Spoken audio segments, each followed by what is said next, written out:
بسم اللہ الرحمن الرحیم۔ السلام علیکہ یا صاحب العصر والزمان۔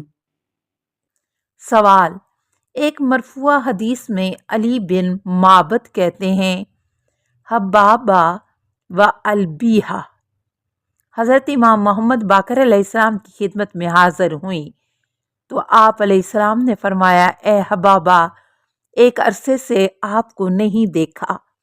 حبابہ نے عرض کیا، میرے سر کے بال سفید ہو گئے ہیں، جس کے باعث غم اور پریشانی بڑھ گئی ہے۔ جواب: آپ علیہ السلام نے ارشاد فرمایا، حبابہ مجھے دکھاؤ۔ حبابہ قریب آ کر سر کے سفید بال دکھائے۔ امام علیہ السلام نے اپنا ہاتھ مبارک حبابہ کے سر پر رکھا، پھر فرمایا، ان کے لیے آئینہ لاؤ۔ جب آئینہ لایا گیا تو میں نے دیکھا کہ میرے سر کے سب بال سیاہ ہو چکے تھے۔ میں بے حد خوش ہوئی اور امام علیہ السلام میرے خوش ہونے پر مسرور ہوئے۔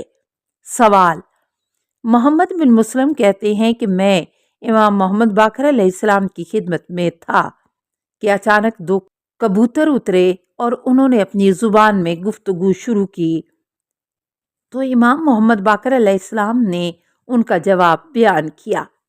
پھر وہ پرواز کرتے ہوئے دیوار پر گئے۔ وہاں کچھ دیر نر کبوتر نے مادہ سے صحبت کی، پھر پرواز کرتے ہوئے دونوں چلے گئے۔ میں نے عرض کیا، قربان جاؤں، ان دو کبوتروں کا کیا معاملہ تھا؟ جواب: امام علیہ السلام نے فرمایا، اللہ تعالیٰ نے جتنی بھی زندہ مخلوق پیدا کی ہے، چاہے وہ جانور ہو یا پرندے، وہ سب ہمارے فرما بردار ہیں اور وہ اولاد آدم علیہ السلام سے زیادہ ہماری اطاعت کرتے ہیں۔ یہ نر کبوتر اپنی مادہ کے متعلق بدگمانی رکھتا تھا۔ مادہ کبوتر نے اپنی پاک دامنی ثابت کرنے کے لیے جتنی قسمیں اٹھائیں، نر کو اس پر یقین نہیں آتا تھا، یہاں تک کہ اس نے کہا، کیا تم اس بات پر راضی ہو کہ امام محمد باقر علیہ السلام ہمارے درمیان فیصلہ کریں؟ نر کبوتر نے مان لیا۔ میں نے اسے کہا کہ تو نے مادہ کبوتر کے متعلق بدگمانی کر کے اس پر ظلم کیا، جبکہ وہ سچ کہتی ہے، تو اس نے میری بات مان لی۔ سوال: محمد بن مسلم کہتے ہیں کہ میں اپنے مولا امام محمد باقر علیہ السلام کے ہمراہ مکہ سے مدینہ جا رہا تھا۔ میں گدھے پر سوار تھا، جبکہ امام علیہ السلام خچر پر۔ اچانک پہاڑ کی بلندی سے ایک بھیڑیا آیا اور امام علیہ السلام کی خدمت میں حاضری دی۔ امام علیہ السلام نے اپنے خچر کو روکا۔ بھیڑیے نے قریب آ کر اپنے ہاتھ زین پر رکھے اور اپنی گردن کو اوپر کیا۔ امام محمد باقر علیہ السلام نے بھی اپنا سر مبارک نیچے کیا۔ کچھ دیر بھیڑیے کی باتیں سننے کے بعد ارشاد فرمایا، چلے جاؤ، تمہارا کام ہو گیا۔ بھیڑیا دوڑتا ہوا واپس گیا۔ میں نے عرض کیا، قربان جاؤں، میں نے یہ عجیب و غریب چیز دیکھی ہے۔ امام علیہ السلام نے فرمایا، تم سمجھے کیا کہہ رہا تھا؟ میں نے عرض کیا، اللہ اور اس کا رسول اور فرزند رسول بہتر جانتے ہیں۔ جواب: امام علیہ السلام نے فرمایا، بھیڑیا کہہ رہا تھا، اے فرزند رسول، میری بیوی اس پہاڑ میں ہے اور اس پر بچے کی پیدائش دشوار ہوئی ہے۔ اللہ تعالیٰ سے دعا کیجئے کہ اسے نجات مل جائے اور میری نسل سے کوئی بھیڑیا آپ علیہ السلام کے شیوں کو نقصان نہ پہنچائے۔ میں نے اسے بتایا کہ تیرا کام کر دیا۔ یہی روایت محمد بن مسلم نے بھی نقل کی ہے۔ وہ کہتے ہیں کہ حسن بن علی ابی حمزہ نے یہ روایت حضرت امام جعفر صادق علیہ السلام سے نقل کی ہے، جس کے آخر میں یوں ہے کہ امام علیہ السلام بھیڑیے کے حق میں دعا کرنے کے بعد اپنے باغ کو روانہ ہوئے، جہاں آپ علیہ السلام نے 1 ماہ تک قیام فرمایا۔ واپسی پر وہی بھیڑیا اپنی مادہ بیوی اور بچے کے ہمراہ راستے میں حاضر ہوا اور اپنی زبان میں حضرت صادق آل محمد سے مخاطب ہوا۔ آپ علیہ السلام نے بھی انہی کی زبان میں انہیں جواب دیا۔ اس کے بعد امام نے فرمایا کہ اس نے بچہ جنا، یہ ہمارے اور آپ کے لیے دعا کر رہے تھے۔ میں نے بھی ان کے واسطے نیک دعا کی اور میں نے انہیں حکم دیا کہ میرے شیعہ اور اہل بیت کو تکلیف نہ پہنچائیں۔ انہوں نے اس بات کی ضمانت دی۔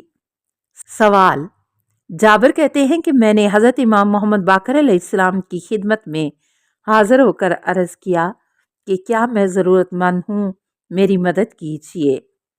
جواب: امام علیہ السلام نے فرمایا، جابر، ہمارے پاس پیسے نہیں ہیں۔ تھوڑی دیر بعد کمیت شاعر نے حاضر خدمت ہو کر عرض کیا، مولا آپ اجازت دیتے ہیں کہ میں ایک قصیدہ پڑھوں؟ امام علیہ السلام نے فرمایا، پڑھو۔ کمیت اپنے اشعار پڑھے۔ امام علیہ السلام نے اپنے غلام کو حکم دیا کہ وہ دوسرے کمرے سے پیسوں کی ایک تھیلی لا کر کمیت کو دے دیں۔ کمیت نے عرض کیا، مولا اگر اجازت ہو تو دوسرا قصیدہ پڑھوں؟ امام نے فرمایا، پڑھو۔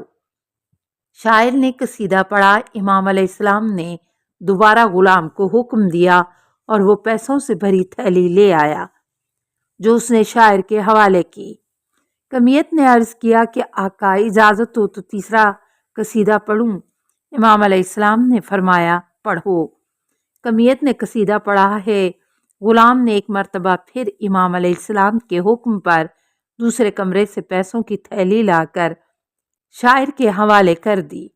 کمیت نے عرض کیا کہ قربان جاؤں، میری آپ سے محبت دنیا کے پیسوں کے باعث نہیں، اور ان قصیدوں کے پڑھنے کا مقصد فقط رسول اللہ صلی اللہ علیہ وسلم کی عنایت، کرم اور اللہ تعالیٰ کی جانب سے مودت اہل بیت کے بارے میں موجود حکم پر عمل کرنا ہے۔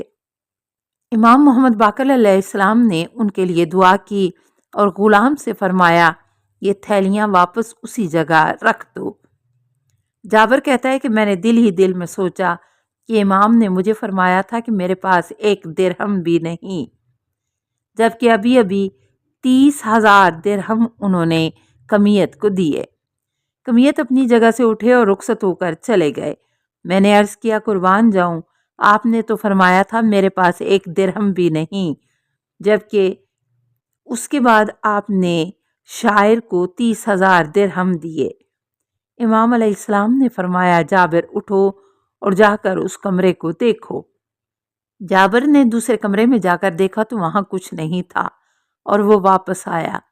امام علیہ السلام نے فرمایا، اے جابر، ہم اللہ تعالیٰ کی دی ہوئی طاقت میں سے جو چھپاتے ہیں وہ اس سے کہیں زیادہ ہے جس کا ہم اظہار کرتے ہیں۔ اس وقت امام نے میرا ہاتھ پکڑا اور ہم کمرے میں داخل ہوئے۔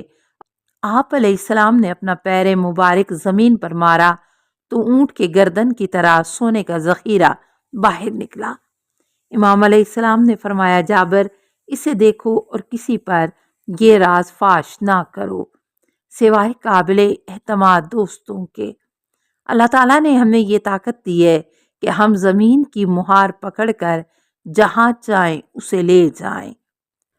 السلام علیکہ یا صاحب العصر والزمان، الامان الامان الامان من فتن الزمان، السلام علیکہ یا خلیفۃ الرحمن، السلام علیکہ یا امام الانس والجان، السلام علیکہ یا مظہر الایمان، السلام علیکہ یا شریک القرآن، السلام علیکہ یا قاطع البرہان، السلام علیکہ یا امام زماننا، ھذا اجل اللہ فرجک وسہل اللہ مخرجک وظہورک، السلام علیکہ ورحمۃ اللہ۔